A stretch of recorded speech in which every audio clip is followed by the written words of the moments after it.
How many of you have read the yellow version of Nudge? The red version? How many have read the book? Only one. How many have gone to Wikipedia and learned about what a nudge is? I did, and I listened to the podcast as well, which is very insightful. No, thank you very much. So the concept of a nudge is very old. I mean, the word itself in the English dictionary has been around for a long time. And in many languages, I'm sure there is a version of the word nudge. I am an engineer. And in engineering, we have something called control system. So for example, if you are in an aircraft and there is turbulence, so what happens is that the control system will actually have a series of actions that will ultimately lead to the aircraft being at an altitude that has the least amount of turbulence, for example. Now, we call that control system. And for you to be able to construct a control system, you have to have a goal. There has to be a goal, which is something that you want to achieve. And then there has to be a set of actions that are going to be taken in order for you to reach that goal. That is control system. A nudge is slightly different. As I was preparing for this talk, I was reminded of the Russian Revolution. I've been quite interested in recently in the history of the Romanovs, also the history of the Roman Empire. So in Russia, in 1917, there was a revolution, and the Tsar was basically overthrown, and he was replaced by the Soviets. It ultimately became the Soviet Union. So the first person to lead the Soviet Union was Vladimir Lenin. And then he was succeeded by a Georgian man called Stalin. By the way, it was not even his name. His name was Izvili. And he just he made this name sound Russian, and he used to call himself a man of steel. In fact, he used to have a nickname called Kobla. He was a man of steel. So Stalin is actually a Russian translation of steel. Later on, because Russia is a country that certainly Russia is a country that was battling with modernization at that point. So he took Russia from basically an underdeveloped society to a fully industrialized society. But it came at a cost. People died. Kirov is another example of people who died. Bukharin, all these people, that transition from an underdeveloped society to a developed society was done through violence. And one of the mechanisms of violence was forced labor. They call them the gulags. So now I want to illustrate the difference between a nudge and a force-based control system. So he used to have a gulag, and the gulag is a labor camp where you were forced to work. Because one of the principles of the ideology of the Soviet Union, which was communism, was that it was based on the principle of to each according to their needs and from each according to their ability. But that whole framework did not work because people are inherently greedy and they don't like to work for free, you know. So there was a great deal of difficulty of people wanting to basically be involved in production, where the basis of all that is going to be to each according to their needs and from each according to their ability. So that is how the violence came in. People were forced into this. Would you call that a nudge? Did Stalin nudge the Russians to work hard? No, it's not a nudge. So you can see, and that system that I talked about, the control system of an aircraft, is also not a nudge. You are not nudging, you are directing. You basically are technologically directing a system to behave in a particular way. Now, what is a nudge? By the way, the first person to come up with the concept of a nudge was a British, I should just get the name, a British cybernetics person, artificial intelligence person called James Wilk. He's the person who first actually published a paper on the nudge. But obviously he was not a psychologist. So that is the genesis of the concept of a nudge. And then obviously Richard Thaler and Cass Sunstein wrote the book, came up with the book Nudge. And Richard Thaler, just coincidentally, actually attended his undergrad at the same university where I attended my undergrad degree. There was about 25 years in between, so I couldn't quite see him. There was a time difference, So now, this thing is, when you think about it at first, it sounds very obvious, you start wondering. It just sounds like something that we have all been doing, When we were growing up, they would say, can you nudge your brother maybe to study a little bit harder, Which means you nudge him, but you don't force him. You don't go and take a chair and then put him there and put chains so that he has no way of moving out. So it actually sounds quite obvious. And it is located in the field called behavioral economics. Because in the theory of rationality, a rational agent always maximizes his utility or her utility. But when you observe people, you realize that they don't necessarily do that, and they are actually quite irrational.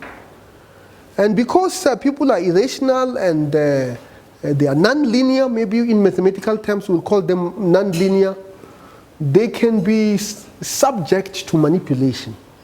And this is actually very, very important characterization of nudge. There is a bit of an element of manipulation. That I manipulate the facts so that when they come to your mind, you are going to act in a particular way which will achieve some desired outcome. So that is really what it is all about. Now, we all now see the difference between forced system, control system that is intended to make you perform certain tasks. There is force there. Then you have a nudge where there is no force, but there is manipulation.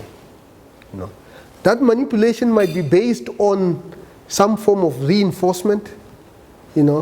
Some of it might actually be just because as human beings we have evolved to perceive certain things, and if you manipulate our visuals, sometimes we see them differently, and then you are able to get a particular income.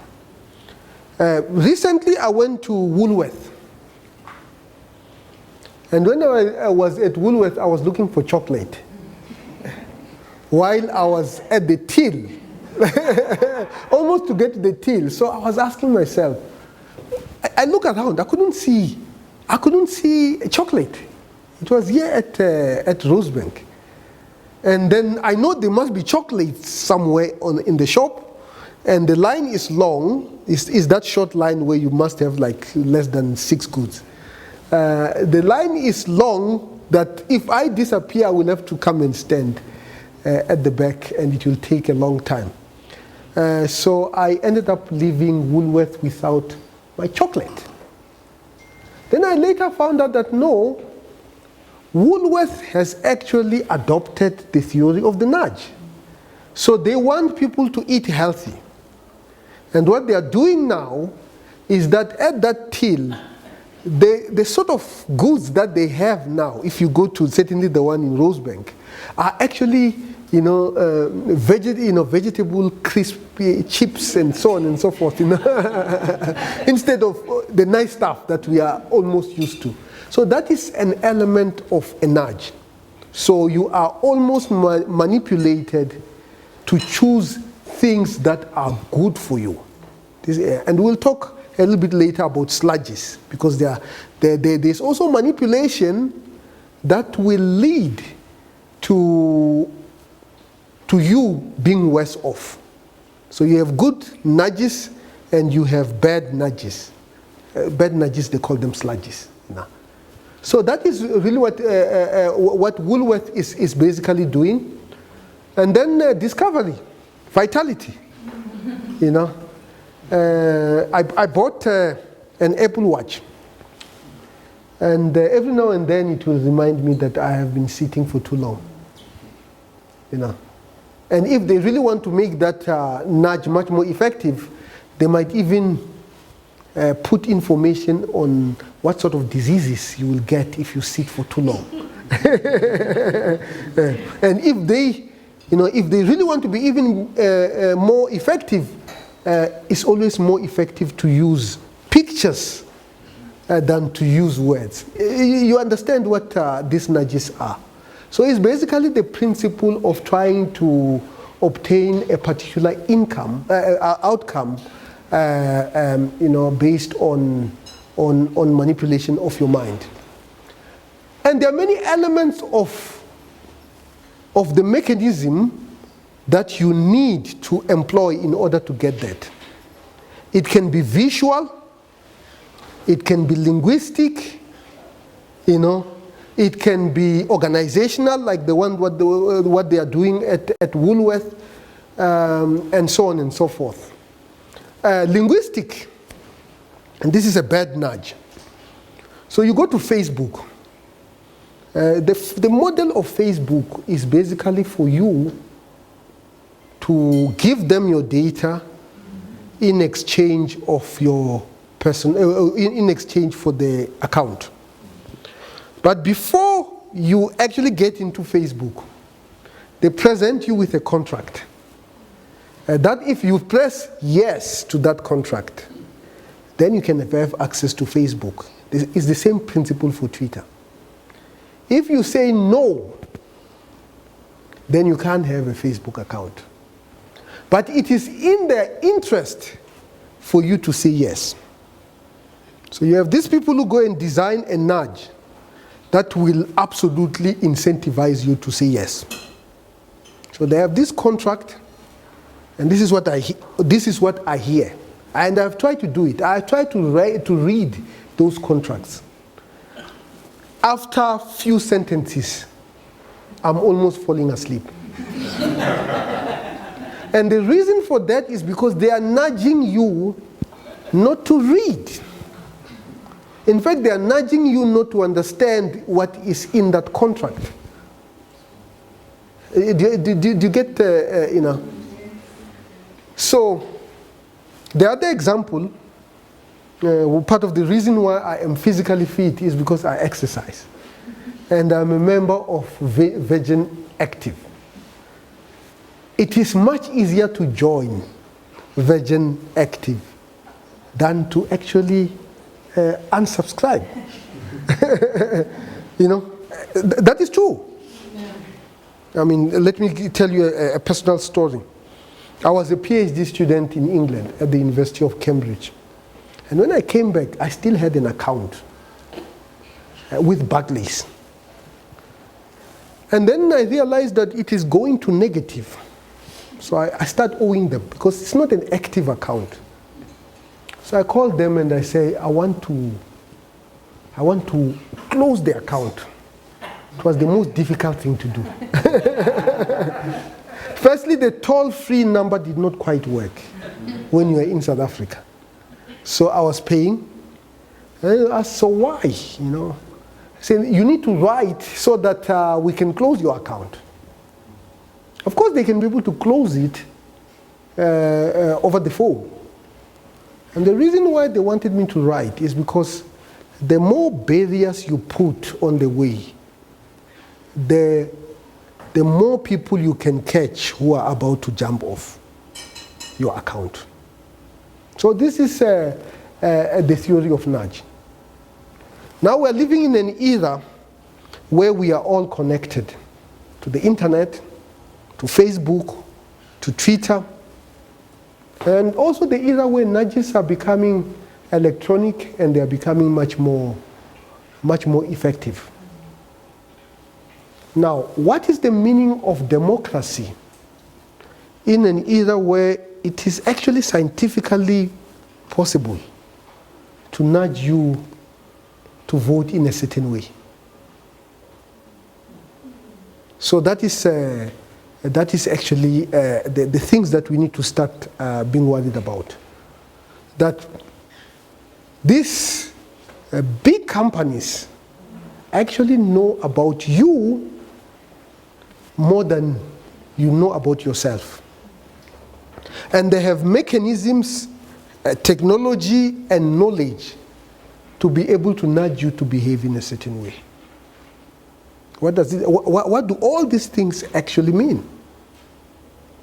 So now, before I come back to South Africa, because as I was preparing this talk, I spent a great deal of time thinking about what is supposed to be done in South Africa, and also before I specifically talk about the contents of the book. So politicians have taken this issue of nudge very, very seriously. Prime Minister, still remember the Prime Minister called David Cameron, the architect of Brexit. Of course, because he couldn't quite put his political arrangement together. So he made a deal that if he was supported, he's going to do a referendum about Brexit. He was a gambler, if you think about it. That was not the only deal he made. The other deal that he made was that if he is supported, he is going to ask the Scottish people whether they want to be part of the United Kingdom or not. And it was a close call. Yeah. It almost ended up with the dissolution of the United Kingdom. But he set up a nudge unit in the UK. And what he was doing with this unit was to find innovative ways of changing public behavior. It sounds scary, isn't it? If we go to the same story that I mentioned at the beginning, the story of Joseph Stalin, where there was an element of brainwashing, about following a certain political ideology. The way, when you read about some of these nudges, it almost sounds like there is an element of brainwashing. What makes it acceptable is probably the absence of force. If force was in the picture, and if we analyze the outcome is actually not that different.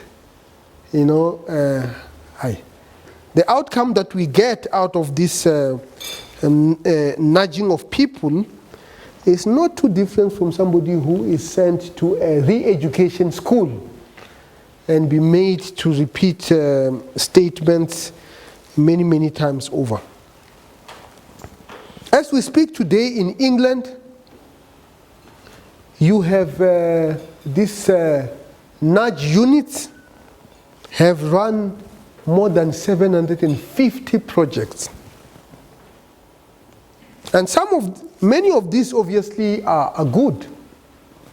How do you nudge people to save more? How do you nudge people to pay their bills? Something that Eskom can actually learn from.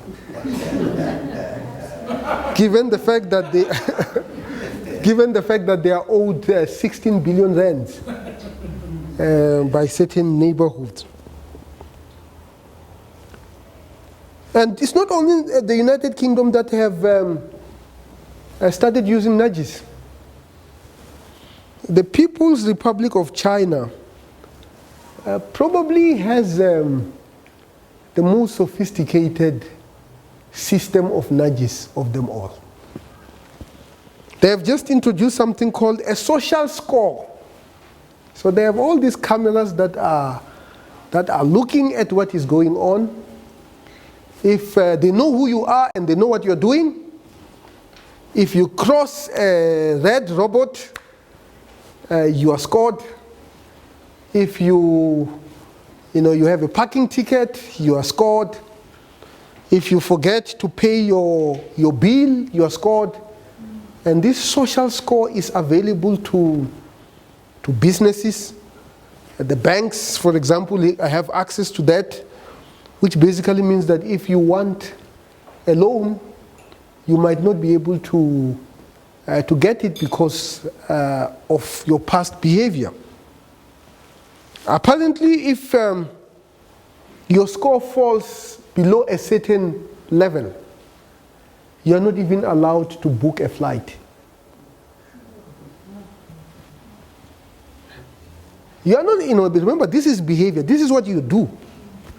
You are not arrested for speeding. You are just penalized. No. We don't necessarily have that.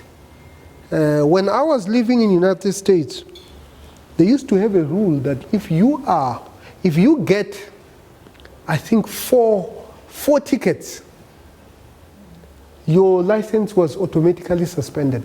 It was in Ohio, So you have lots of people who have driver's license, and that was before the era of the Uber, who would be wanting to be taken to work and to places because their license has been suspended for 6 months. So in another example, we cannot question the fact that if we all don't speed, if we all don't park where we are not supposed to park, if we all don't miss our bills, that it is actually good for society. So that is an example of what is actually happening. Another example, and I think Spain was one of the first countries to do this, is the issue of donation of organs. We take it for granted that when people die, all their body parts actually are not useful. But the fact of the matter is, you can be able to harvest kidneys from people who have died, who have just died. And if you go and look at how many people are waiting for kidneys, then you can see that it's something that is worthwhile. But in many civilized society, they cannot harvest your body part unless you specifically fill in some form that in case you die, your body parts can be used either for medical research or to save somebody else. So what the Spanish people decided to do was to make a rule that everybody, when they die, their body part can be used, unless they opt out. You see, unless you opt out. If you opt out, nobody's going to question you and say, okay, here is the form, and we are not going to do anything about it. But if you don't opt out, they assume that you don't mind. Just because there is an element of effort in opting out, actually leads to more body parts available for transplant.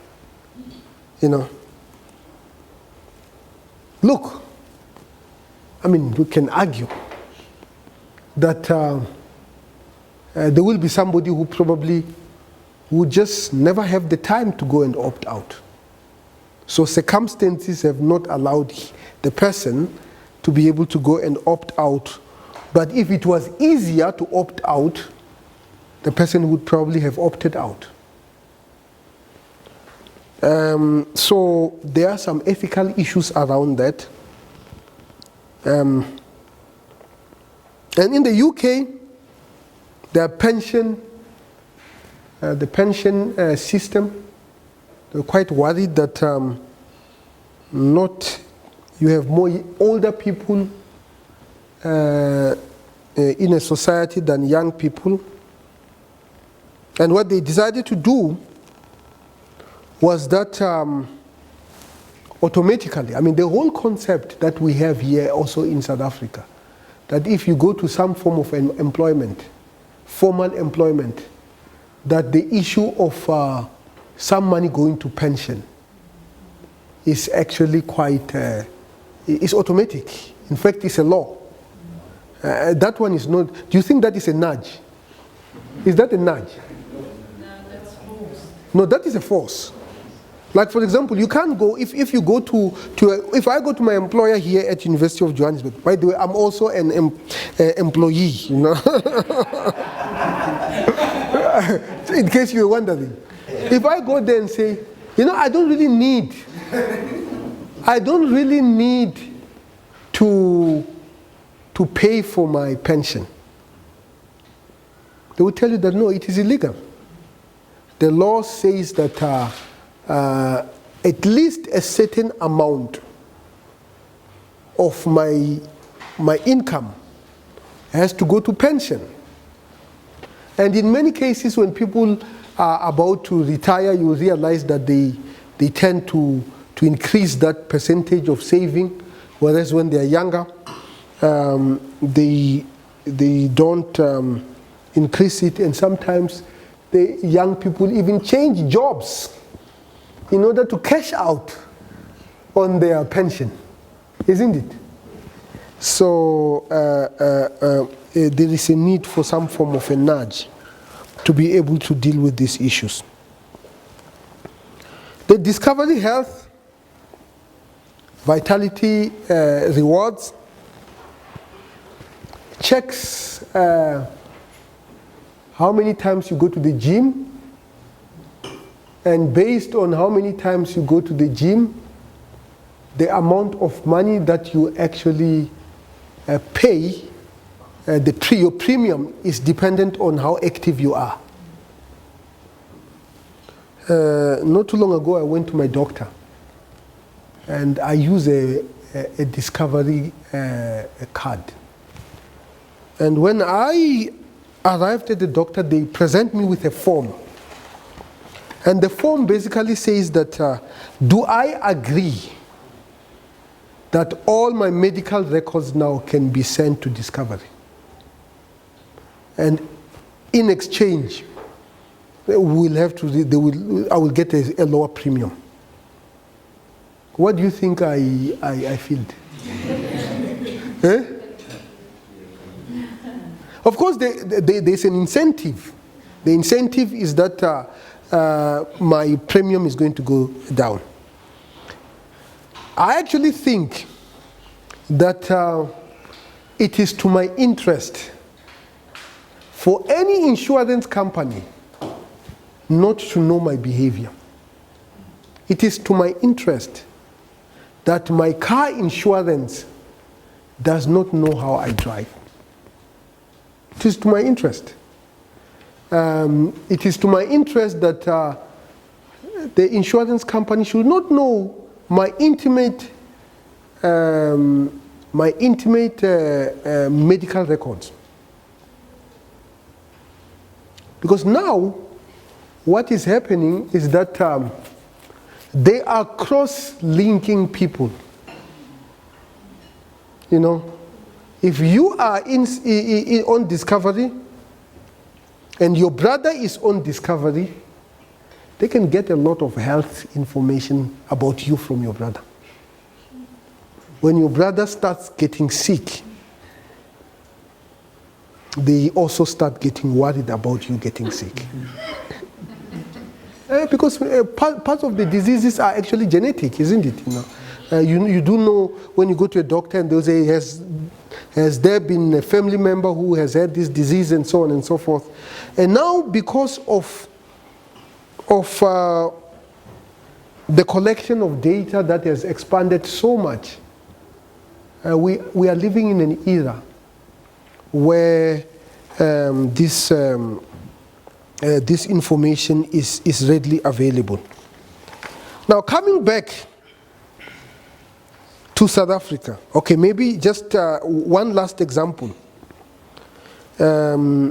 which I picked from the book itself. So in Chicago, there used to be this road that was bending. And there used to be lots of accidents. So what they decided to do was to have lines. And when you come closer to the bend, the distances between lines become closer and closer. So as you are approaching the bend, it starts looking like you are accelerating. So what you do, then you do the brakes. And by the way, that is exactly what happened. You probably have seen on N1, whenever there is an accident on the other side, the side where there was no accident automatically slows down because people are looking, you know, and so on and so on. They are being nudged to stop. You know. So it's more or less the same thing. It is manipulation, you know, because it is giving you an experience that is not real. And based on that experience, you then decelerate. Now, recently, people have now decided to differentiate between a nudge and a sludge. Now, a nudge is something that is good for you. Like, for example, eating healthy is actually good for you. Going to the gym more, as my watch would normally tell me every now and then to stand up because I've been sitting for a long time, is actually good for you. So all those behavior altering things that you do in order to get people to behave in a certain way are actually now classified as nudges. Then you have others, you know, like for example, if you have a credit card that charges you a lot of interest rate, anything that is put in place to make sure that it is difficult for you to stop using that credit card is a sludge. So a sludge benefits somebody else, not to your detriment. Whereas a nudge, you know, benefits whoever is going to give you benefits, but you also benefit. So that is what has actually been the thing that is now quite popular. Now, coming to South Africa, we have many problems in South Africa. Our problems are many. Is it possible for us to use this concept of nudges to improve our society? A few weeks back, in fact, it's not a few weeks back, last week, President Ramaphosa, in his State of the Nation address, announced that he was establishing a new city.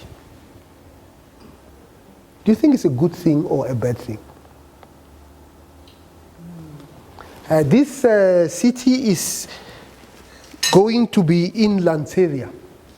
It's going to be a smart city. Do you think it's a good thing or a bad thing? I think it's a bad thing. I think it's a bad thing. Why? Because we don't think we have the money at the moment to be funding smart cities. So I think we should rather wait a bit and focus the money on more important things at the moment. So I don't think it will work. Not now. Look, the idea of building smart cities is good. Yeah. You know, the idea of expanding our urban centers, as long as it is sustainable from an environment perspective, is actually a good thing. My only worry with that is that we have the Johannesburg CBD. We have a city that already exists. Yes. That is decaying. Has been progressively decaying in the last 20 years. So maybe before we start building new cities, let us fix the cities that we have. Now, what are some of the problems in the CBD? Illegal occupation of buildings. Illegal occupation. I mean, let's talk about things that are easier to fix. Criminality. Okay, I think that is a little bit difficult because you have to deal with an individual. Oh, I have one littering. Littering. Yes. Now, you have, I mean, the place is dirty. Now, the question is, can we be able to design nudges that will make the place clean? Yes. You know, I mean, there can be something as simple as notices that says, keep the place clean. Which when the last time I went there, I don't even see those things. And then put a dustbin next to the sign.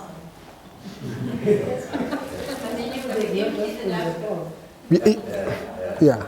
You see, one of the cleanest cities, two of the cleanest cities I have seen, the first one is Kigali. I don't know how many of you have been to Kigali. It's very, very clean. And the reason why it is very clean is because apparently if you were caught littering, you would be asked to clean the last 5 kilometers. Yeah. Heavy-handed. The second place that I've seen, I think that is a control system. It's coercion. Now, the second place that I went and I was really impressed by how clean it was Tokyo.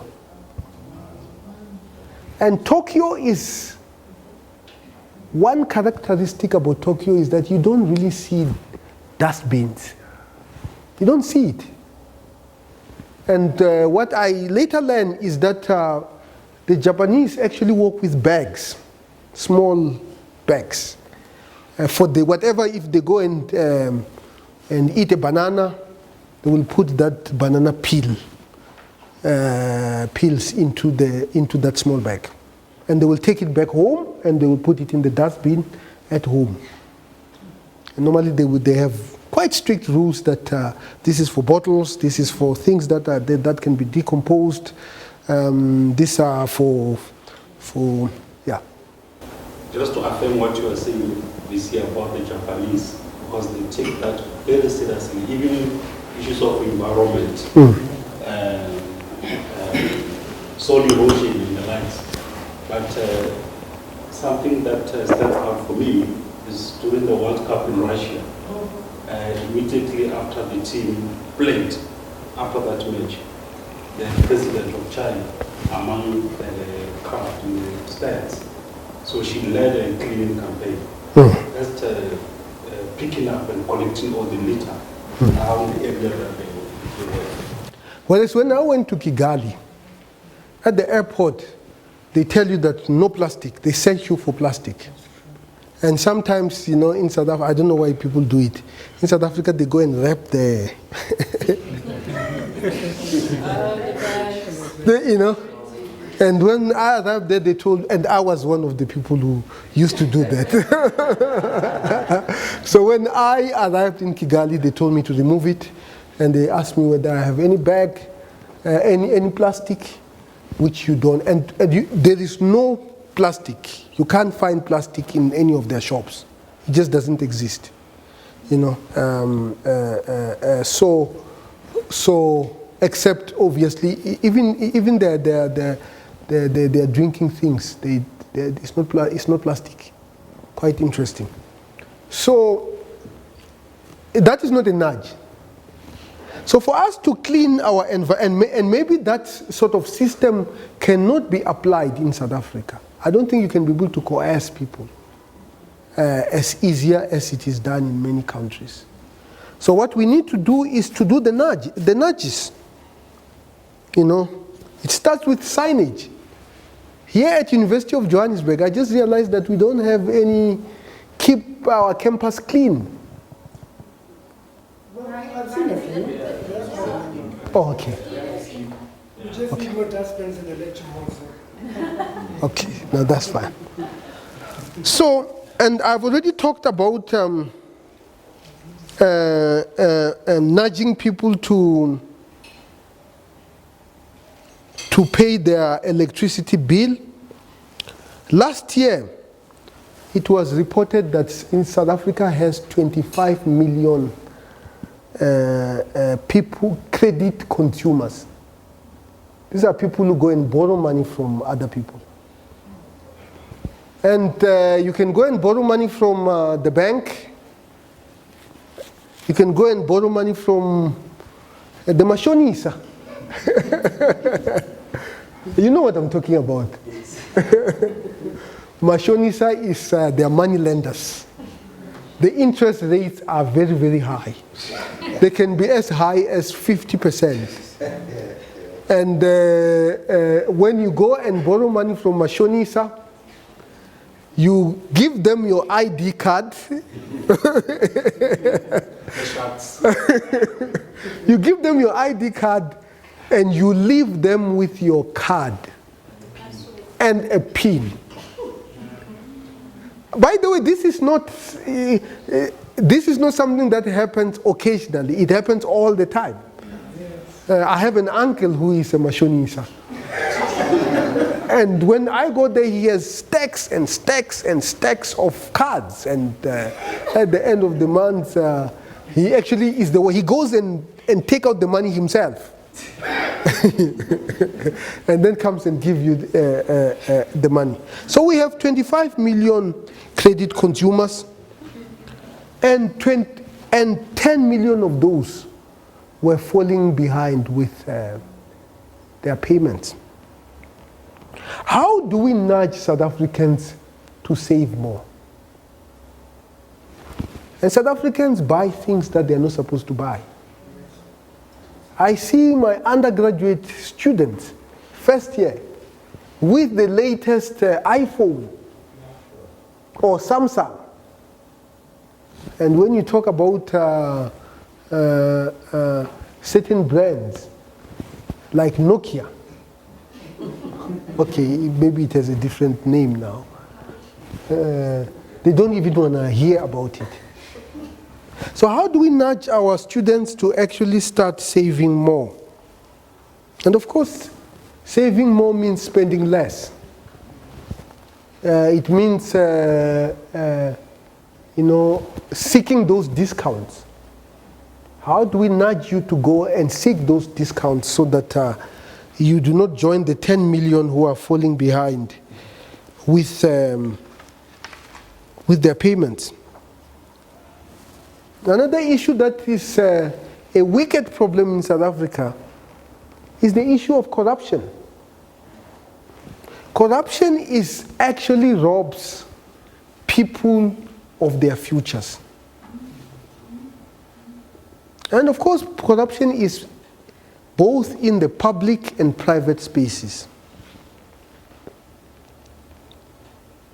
And many of the people are actually, many of the ordinary people are participating in corruption. How many people have given a bribe to a traffic cop? I have a friend. We were traveling one day, so he had money that he put aside. So we were traveling for the traffic cops. So he doesn't put it aside that he was going to bribe because he knows he was going to be speeding.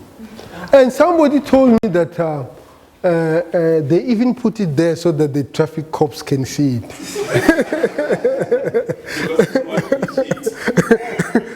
So the traffic cop will come and say, by the way, I have never, this is all what I was told. I've never, no, I'm actually quite, I'm a slow driver. So it was like, so you were speeding? This is what he was telling me. Says, yeah, I was speeding. Says, yeah, you know, it's very expensive. And apparently the guy kept on looking at the money. So corruption actually robs us of our futures and the futures of our families, our children. When we go to public spaces, how many nudges do you see that discourage people from participating in corruption? I mean, something as simple as saying that, if if somebody asks you for the bribe, this is the number you should call. None. Well, there are here at UJ, I've seen a few. Well, UJ is an exception. Because it is an exceptional university, But I'm talking about if you go to public spaces. It hardly exists. Yeah. I mean, I think maybe yes. The situation at hand is personal benefit. Maybe when you are outside from benefiting, if I was driving and I know I was driving very badly and I say traffic cop, I'm going to benefit from the bribe. So the question is personal benefit. Hence that you can talk and hate corruption, but the minute it benefits you, then the story changes. Not necessarily, it depends on your values.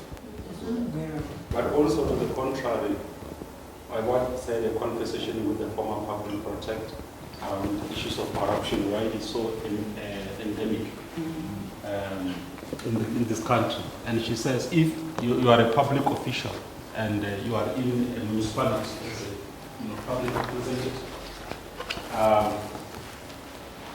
the question that comes to mind is if somebody asks you, what did you do while you were in office? What did you do? How did you benefit? That is the ultimate answer. So if you have your 5-year term, it ends, and then you are out of the picture. But what did you do while you were still there? Why are you poor when you had all the opportunity? So that is how perverse it is. Absolutely. So this is how we are actually able to solve this problem. Now, coming to the book itself, this book, it starts very similar to the book Thinking Fast and Slow, which we read last year. So, for you to be able to manipulate the mind,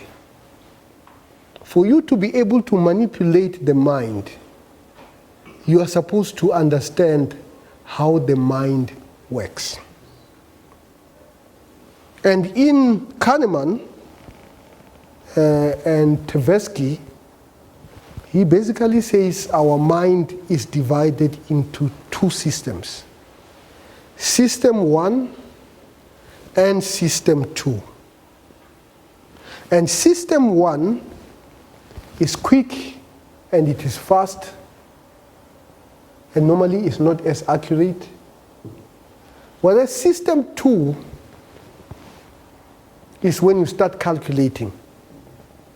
So with advances in artificial intelligence, where machines are making decisions, and this decision-making process is many times as complicated as the decision-making process of human beings, even more complicated. The machines are becoming system 2, but they behave like they are system 1. Because system 1, as you remember, is quick, very quick, whereas system 2 is reflective. You sit down and you do the calculations. But the computer can do calculations in microseconds, picoseconds, many times, depending on how fast your computer is. So, because of this, our system of thinking, we have biases. We use heuristics to make decisions. So the whole concept of nudging is exploiting that. Cognitive biases, cognitive illusions. Because in that story of a Chicago band, it was optical illusion. It was exploiting your optical illusion aspect of yourself. So it begins by talking about biases and blunders. Then it also talks about, if you are going to institute a process in, like for example, Woolworth wants to reorganize that whole setup so that the result is that people are going to end up buying things that are healthier. You must have what is called choice architecture. So you must have somebody who will sit down and understand that if we put much more healthier things towards the till, people are more likely not to go and buy things that are not good for them. So I thought if they put unhealthy things in the aisle, is it then a sludge? No, it's not a sludge. Just makes your choice more difficult. I mean, you could now decide, well, because you're hungry, so you think I'm going to take it on the last minute. But if there are no sweets in the aisle on the way to the top, we don't have to make that choice. Yeah. Towards the healthier because there are no sweets. As you left yours without the I mean, the thing about it is that the things that you put next to the till are the things that everybody who comes to buy will see. Everybody will see. If it is on the side, I mean, you probably will go to, if you are looking for the soap, you will go to the soap section and pick the things, but you'll come and stand there waiting for the till, and that is the things that everybody who comes will see. So because of that, those are the things that are most likely to be bought by many people in the last minute. Because you are coming there and you see a very nice looking chocolate, you take it. I call it temptation aisle. Yeah, exactly. It's a temptation aisle. So somebody now realizes that because it's a temptation aisle, let's remove things that are not good for you. It's not a sludge. Yeah. Or would you say it's a sludge? No, it's a deliberate nudge. Huh? Yeah. It's a deliberate nudge. But you could have thought, Woolworth could have said, no, I don't care what happens to you. As long as you go and buy, whether it's 30 chocolates and you go and eat them, in the end, I actually benefit.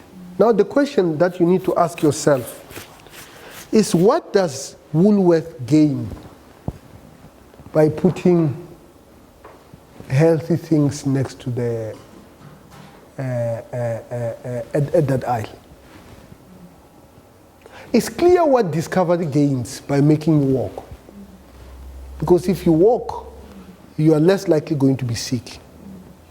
And somebody once said that insurances want you to be as healthy as possible. But when you are really unhealthy, when you are terminal, it wants you to die as quickly as possible.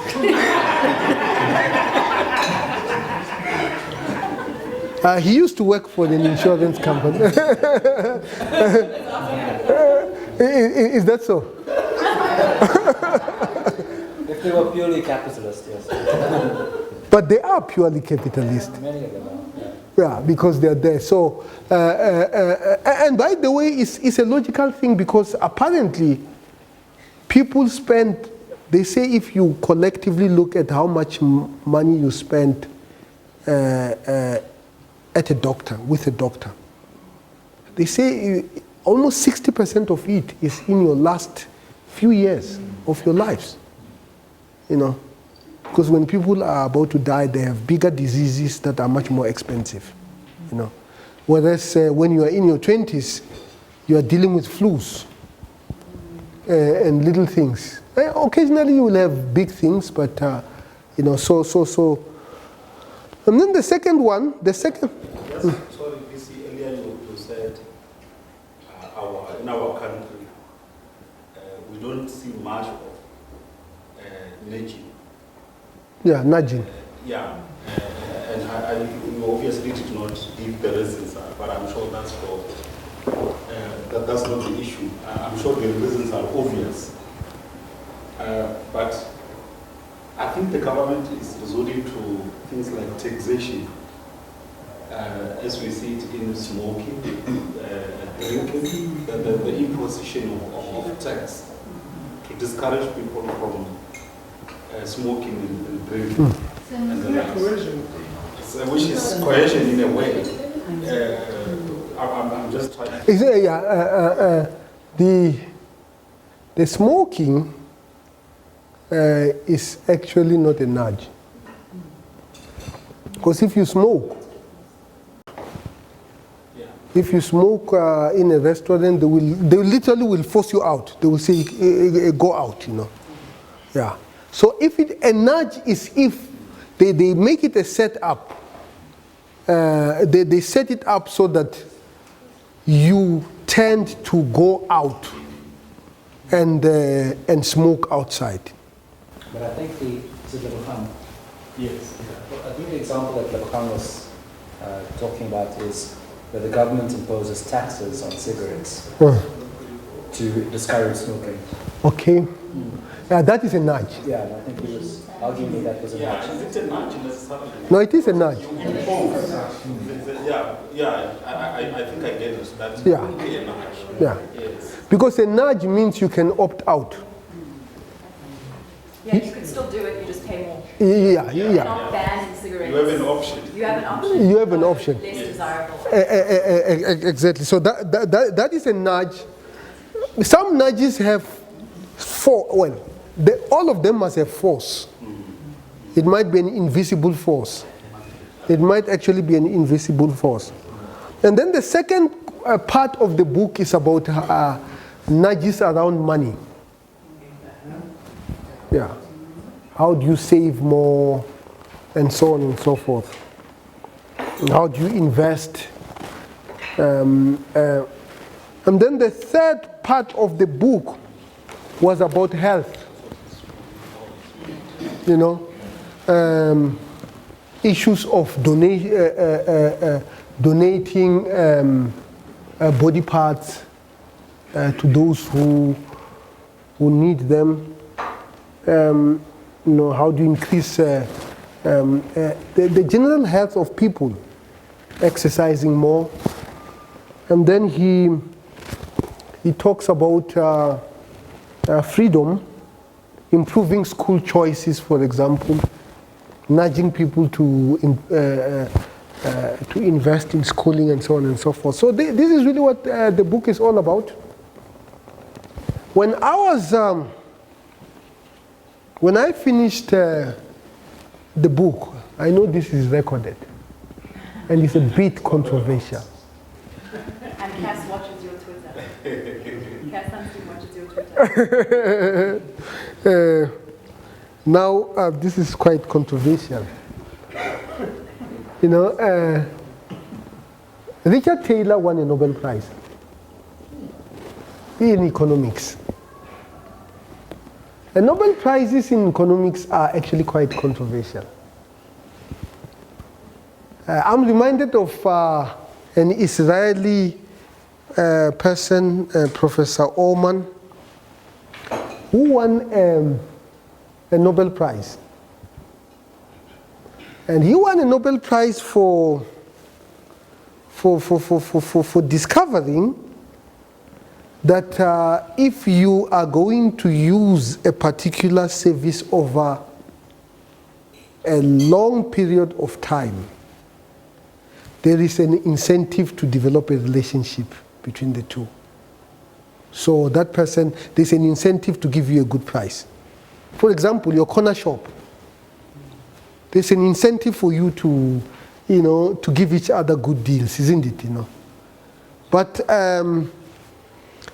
a Shell garage in the middle of N1 in Limpopo, which you only use once or twice a year when you're going to vendor for a funeral or for a wedding or and so on and so forth. There's no incentive. So he was explaining this. Says, yeah, this is what I want it for. Then he realizes that it seems to be like an obvious theory, you know, isn't it? Says, I know it looks obvious. So he said, I was not going to refuse it, basically, when I received. So there's an element of simplicity in these things because they're obvious things, you know. But obvious things are probably the most difficult for people to implement and to actually make sense of. That's very true. One of the introducees at the Department of Marketing, Dr. Phineas Mbango, once said, it was my lecturer, common sense is not always so common. Since that day, when I think of something as common sense, I remind myself that actually common sense says you should wash your hands after the bathroom. But how many people, especially men, don't do that? And by the way, that is common sense. But in reality, being too clean is actually very dangerous. No, because germs are good for you. I mean, yeah.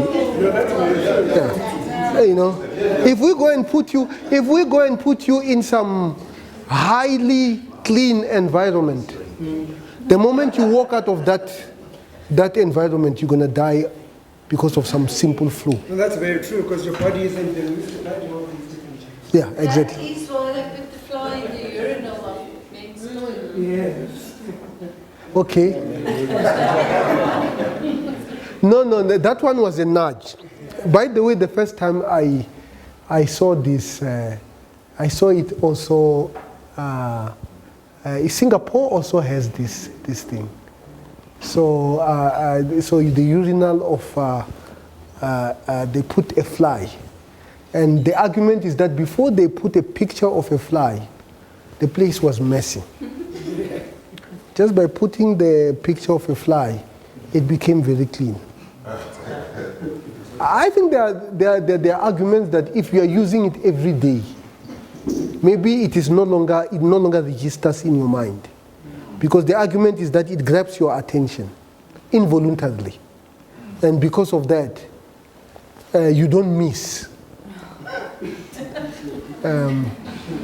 know what I'm talking about. Yeah. So it's actually quite... So I think, in conclusion, this was an excellent book.